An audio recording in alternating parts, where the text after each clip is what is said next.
Bonjour à tous. Dans cette partie de notre cours, nous allons nous intéresser aux agents de supervision de Zabbix.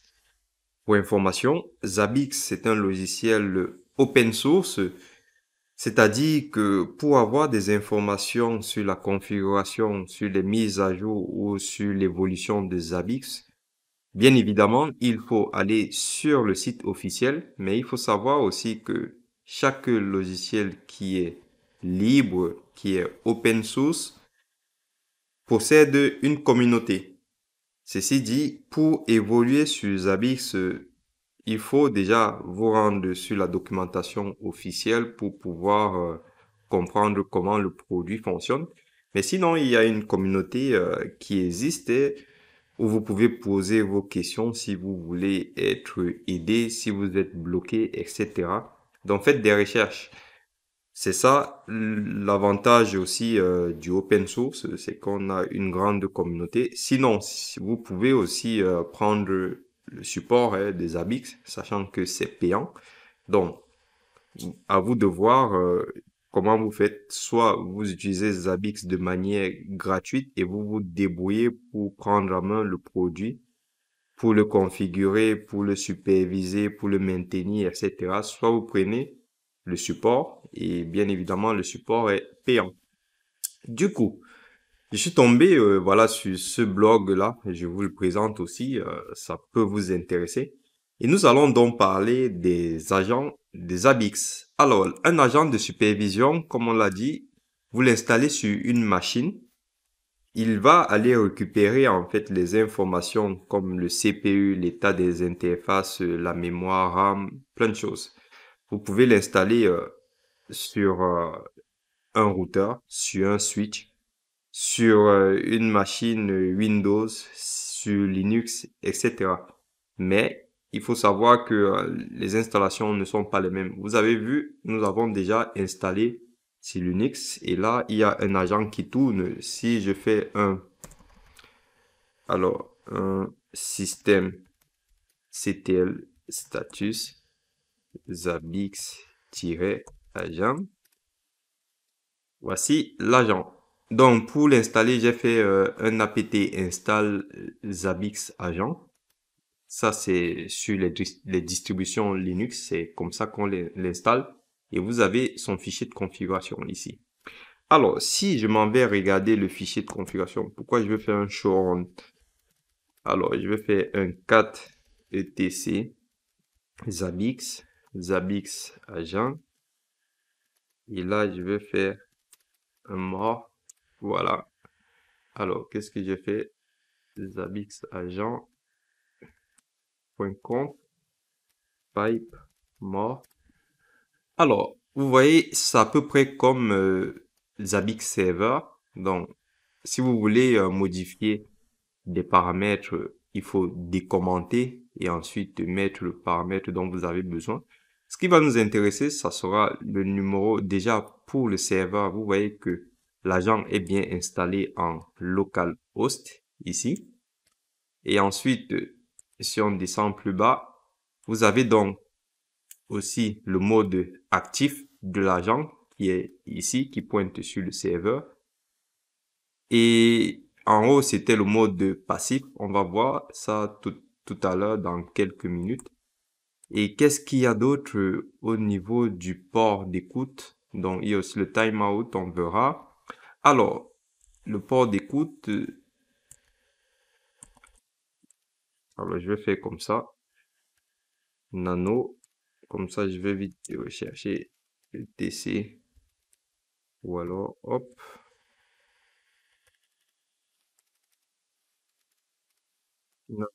Voilà.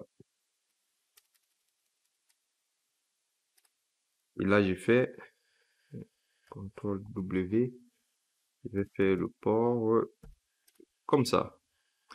Alors, le port d'écoute de l'agent par défaut, c'est le port 150. Alors, quand je dis 100, c'est ça, hein, c'est tout ça. Ou alors 10.0.50. Et si vous allez sur le serveur, pour voir, on va sortir de là, sur X, on va faire un nano etc Zabbix Zabbix Server.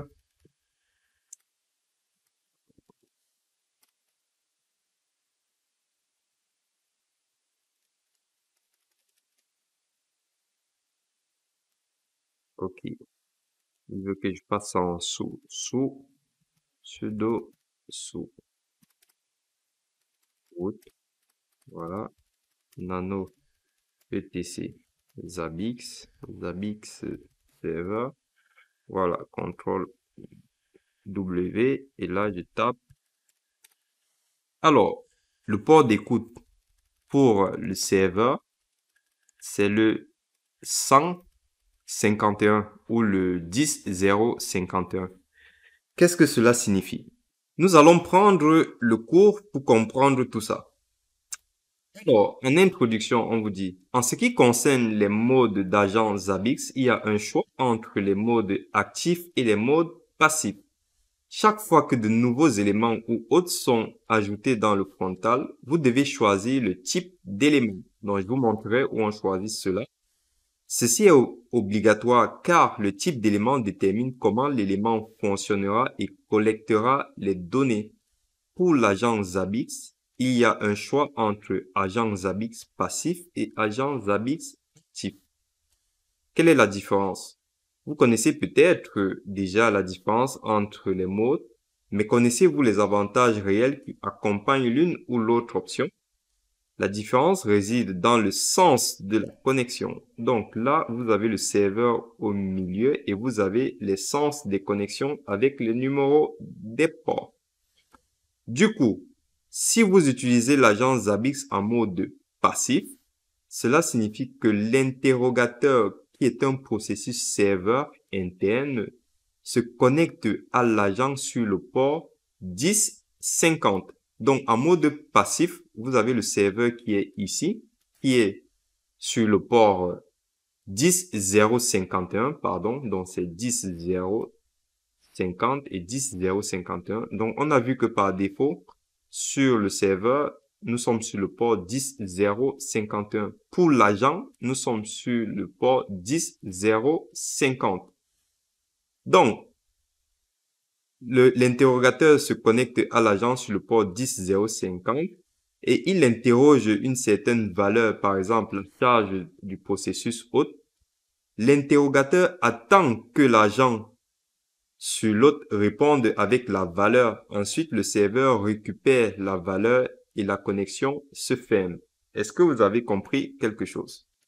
Donc, c'est simple à comprendre. Quand vous avez installé un agent en mode passif sur une machine, c'est le serveur qui va aller chercher les informations sur la machine. Une fois qu'il passe la commande, on va dire comme ça, la machine répond.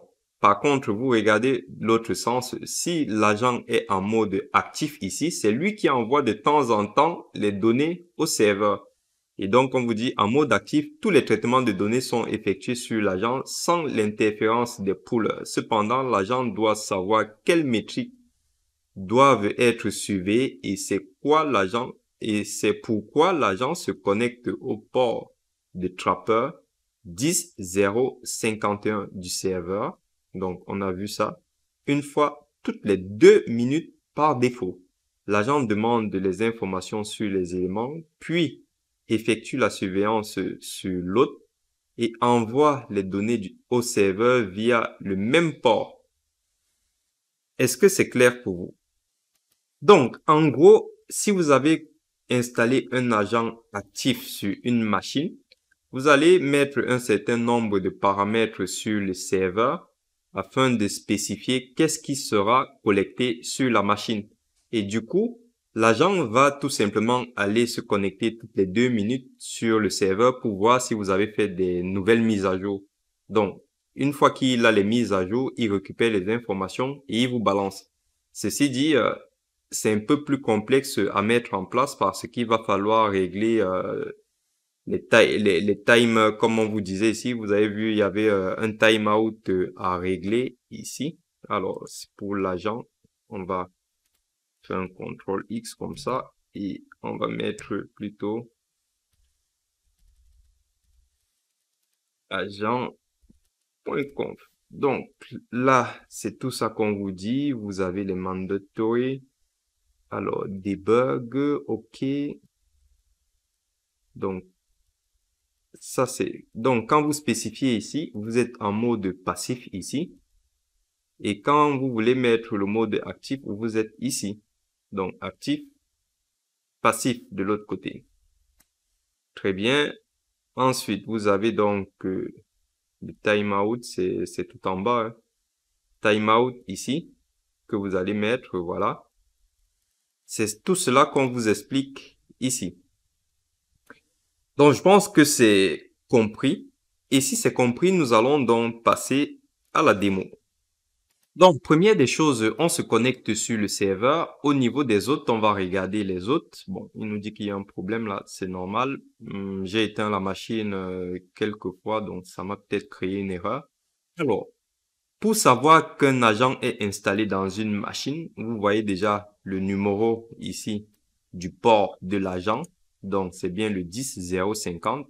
Et il vous dit ici Zabbix, donc ZBX. Ça signifie que nous sommes sur un environnement Linux et qu'on a installé l'agent avec un apt.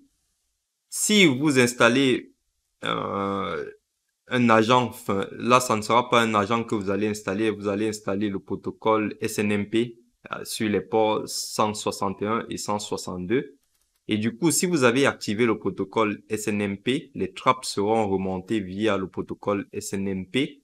Ici sera donc en vert. Si vous avez utilisé toujours un agent Zabbix avec le point .exe, il sera vert aussi ici. C'est pour, par exemple, les systèmes d'exploitation Windows, Windows 10, etc.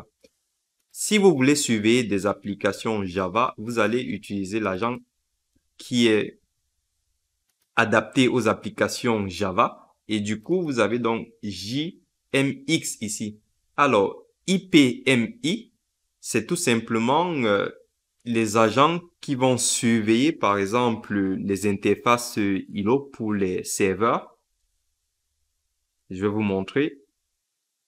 En gros, si vous allez sur HP, vous voyez l'ILO, logiciel de gestion de serveurs ILO qui vous permet de configurer, surveiller et mettre à jour en toute sécurité vos serveurs HP de manière transparente de n'importe où dans le monde, enfin de n'importe où dans le monde. Bon, j'ai traduit, excusez-moi.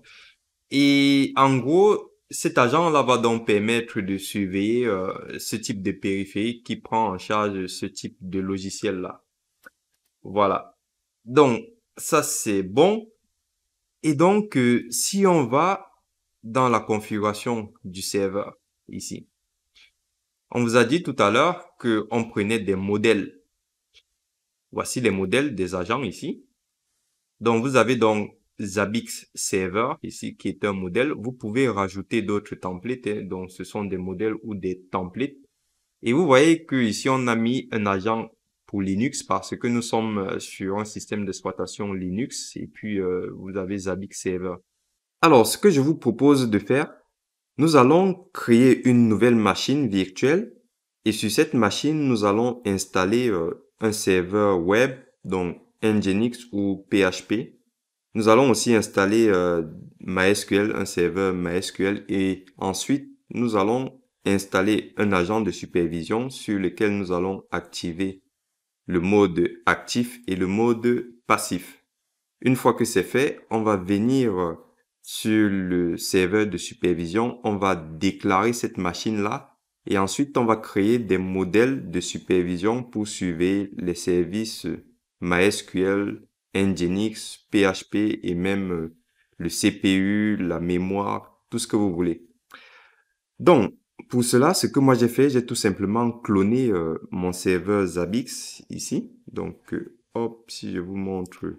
Donc, j'ai fait une machine de test. En fait, j'ai cloné Zabbix.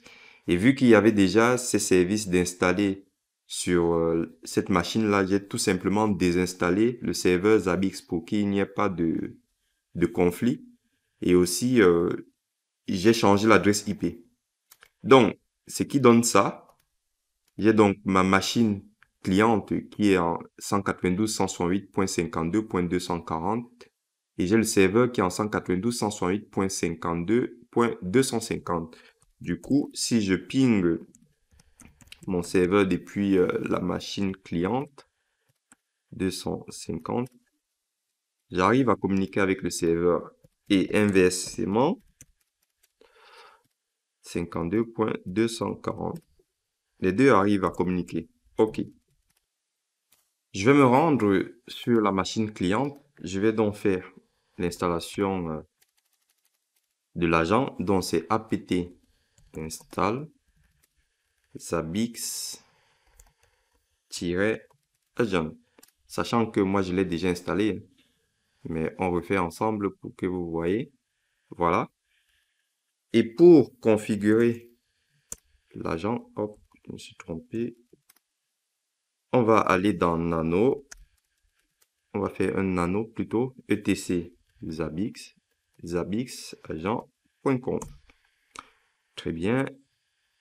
Alors, ici, si vous voulez consulter les logs de l'agent, donc en durée sur le serveur, vous allez vous rendre dans var log zabbix, zabbix-agent.log. Comme ça, s'il y a un souci sur l'agent, à partir de ces logs-là, vous allez pouvoir déterminer quelle est la cause du problème. Donc, ensuite, ce que nous, on va modifier, comme je vous disais, on va mettre, donc ici, quand vous voyez serveur égale à, donc, vu que j'ai cloné l'autre machine, c'est forcément l'adresse du localhost, donc l'adresse du serveur, hein. Donc ça, on va remplacer. Nous sommes sur une machine cliente. On veut pointer vers le serveur. Donc forcément, pour pointer vers le serveur, il faut mettre l'adresse IP du serveur. 52.240. Donc là, c'est le mode passif. Ensuite, pour activer du coup l'agent en mode actif, on vient ici. Et là, 192.168.52.250. Aussi, il faut donner un nom à cette machine-là. Donc, je vais faire un yes comme ça. Je vais faire hostname. Je vais l'appeler, on va dire MySQL SRV, comme ça. Donc, on va supposer que cette machine, c'est un serveur MySQL. Donc, si vous faites hostname, donc il s'appelle bien MySQL SRV. Je peux copier là. Ensuite, je repars ici et j'aurai besoin du coup de spécifier le nom de la machine. Donc, vous voyez sur l'agent, il y a beaucoup de choses à faire et vous pouvez faire du proxy, vous pouvez faire de la sécurité. Donc, tout ça, ce sont des paramètres à décommenter si vous voulez rajouter d'autres paramètres, on va dire, de manière plus approfondie. Donc là, c'est vraiment du basique qu'on fait, mais c'est déjà pas mal. Donc, je suis bien sur l'agent. Ouais, alors je cherchais donc le paramètre hostname. Alors, je fais hostname comme ça. Voilà. Donc, Zabbix server. Et là, je vais mettre MySQL server. Comme ça. Ok, une fois que vous faites les modifications, il faut toujours redémarrer les services. Donc, système ctl restart zabbix-agent. Et s'il y a un problème, il vous mettra une erreur. Du coup, si on fait un cat var log zabbix agent.log, donc je vais agent.log. Voilà. Il vous dit que pour l'instant, le mode actif n'est pas activé sur le serveur, hein. Donc, il vous dit le mode actif n'est pas activé sur le serveur. Tout simplement, pourquoi? Parce qu'on n'a pas créé sur le serveur un modèle en mode actif qui va interagir avec la machine cliente. Voilà la raison. Donc, je sors d'ici. Et ici, nous en avons terminé. Alors, autre chose aussi sur le serveur, vous pouvez aussi voir les fichiers de log et c'est pareil, c'est etc Zabbix, server.conf. Et là, si on descend, donc le fichier des logs, pour consulter les logs du serveur, c'est ici. Et aussi, moi, ce que j'ai fait, j'ai remis les adresses IP en dur, comme ça. C'est-à-dire, au lieu de mettre l'adresse locale dans la 127, moi, j'ai mis la 192.168.52.250. Comme ça, je ne suis pas embêté. Alors, c'est un peu long. Ce qu'on va faire, 192.168.52. On va chercher comme ça. Pourquoi je ne retrouve pas? Ah non, ouais, c'est pas ici en fait que je l'ai déclaré. Non, c'est pas ici que j'ai déclaré. Ok. J'ai déclaré sur le serveur. Alors, hop, je viens ici sur le serveur. Du coup, on va aller dans configuration. Alors, configuration, c'est ici. Donc, hôte, on y était déjà. Et ce que j'ai fait, Zabbix Server, je l'ai mis directement en 192.168.52.250 au lieu de mettre 127. Voilà. Donc, ça, c'était pour le serveur. Maintenant, on va revenir dans hôte et on va créer la machine sur laquelle on vient de configurer notre agent. Donc, normalement, si tous les paramètres sont bons, à ce niveau, vous aurez donc ZBX pour l'agent qui sera en vert. Donc, je crée mon hôte ici. On avait dit qu'il s'appelait MySQL. Bon, je l'ai pas. MySQL SRV. Après, il y a un paramètre pour pouvoir respecter la casse. Donc, vous pouvez mettre un nom d'hôte différent. C'est pas gênant. Mais sur l'agent, vous avez un paramètre que vous pouvez configurer afin qu'il puisse respecter la casse. De ce fait, si vous vous trompez au niveau du nom que vous avez, si vous déclarez un autre nom ici, en dehors du nom que vous avez créé sur l'agent, ça ne fonctionne pas. Donc, ça c'est bon. Ensuite, le groupe, on va le mettre dans les serveurs Zabbix. Ensuite, on va rajouter l'interface. Et nous, on a installé un agent. Donc, on va mettre ici l'adresse IP de la machine distante. Alors, si vous avez configuré un serveur de nom et que vous avez fait des résolutions de nom avec les adresses, vous pouvez cocher le nom ici DNS et mettre le nom de la machine dans le FQDN. Donc, vous pouvez mettre aussi une petite description. Ça, c'est bon. Il n'y a pas de proxy. On est bon. Ensuite, ce qu'on va faire, on va déjà commencer par faire simple. Vous voyez qu'il n'y a pas de modèle ici. On va mettre un modèle pour surveiller déjà les services comme le CPU, donc Linux CPU agent. Donc, quand vous voyez agent ici, ça veut dire qu'on est en mode passif. Si je refais un Zabbix ici, et qu'on cherche, vous voyez les agents en mode actif. Donc, on a déjà vu la définition d'un agent actif et un agent passif. Donc là, on met d'abord en passif. Ensuite, ce qu'on va chercher, j'avais dit qu'on avait un serveur Apache, on va voir, et ensuite un serveur Nginx. Donc, Nginx agent by Zabbix. Alors, je pense que j'avais désinstallé le serveur Nginx. Hein. Ouais, je l'avais désinstallé. Donc, MySQL. Par contre, MySQL, c'est un peu délicat. On va voir si ça va fonctionner, mais déjà, on va commencer à tester ça. Alors, si je fais ajouter, vous voyez, il m'a créé mon serveur ici. Pour l'instant, ce n'est pas encore passé en vert. Il faut qu'on attende un peu. Par contre, si vous venez ici au niveau des éléments, donc ça, c'est le modèle que vous avez créé. Si on essaye de décortiquer le truc, vous voyez que dans ce modèle-là, il y a plusieurs éléments. Donc, pour faire, par exemple, pour l'utilisation du CPU, pour le statut d'Apache, pour la mémoire d'Apache, du serveur Apache, pour les flux ici, vous voyez, il y a plein de trucs. Sachant que ces modèles-là, vous pouvez les configurer. Si vous êtes un expert, vous pouvez les configurer. Et nous sommes sur du open source. Ça signifie que Zabbix, donc le propriétaire, crée des modèles. Il y a aussi la communauté qui crée des modèles. Et vous aussi, vous pouvez créer des modèles. Donc, vous venez ici, vous faites créer un élément et vous configurez si vous savez faire. Si vous ne savez pas faire, utilisez les modèles qui sont déjà créés et ne modifiez pas si vous ne savez pas. Donc, vous laissez tout ça comme ça. Vous voyez ici, à chaque modèle, il vous dit l'application qui est concernée. Donc, ici, c'est de la page à page à page à page.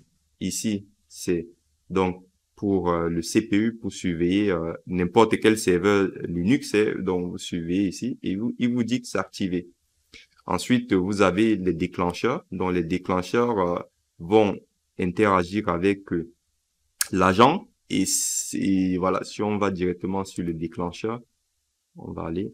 Et vous voyez, les déclencheurs, vous avez la sévérité ici.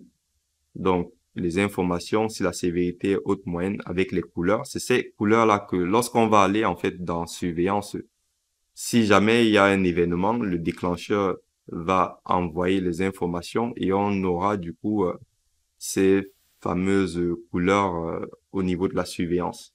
Donc, ce que vous pouvez changer ici, c'est l'hôte, de déclarer les autres, les groupes d'hôtes si vous voulez. Mais ici, ne modifiez rien. Si vous, je veux dire, si vous n'êtes pas expert sur le truc. Ensuite, vous avez des trucs qui ne marchent pas, donc ça c'est normal, vous ne regardez pas. Et aussi, vous pouvez prendre le temps de chercher les modèles qui vous conviennent. Et il y a énormément de modèles, donc choisissez celui qui vous convient. Ensuite, vous avez les graphiques aussi qui sont là, comme ça. Vous pouvez aussi vous-même créer des graphiques, donc ça c'est par défaut. Alors, l'agent, il me dit, Zabbix, assume that agent drop connection because access. Alors, j'ai un problème de permission. Ok. Bon, je vais regarder pourquoi j'ai pas les autorisations. Je n'ai pas de permission tout simplement parce que je me suis trompé ici. Bon, je pense que vous l'avez vu, mais comme vous ne pouvez pas réagir, je suis désolé.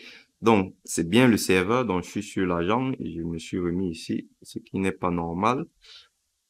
Ok, donc par contre, j'ai bien fait ici. Donc, je remets un yes et je redémarre l'agent. Donc, système, c'était restart Zabbix agent. Et là, on va un peu attendre. Donc, voilà, l'agent est bien activé. On a donc notre machine qui est activée. Et vous avez donc les différents éléments. Et ce qu'on va faire, on va voir tout ça en détail dans une autre vidéo. Donc, je vous dis à tout de suite.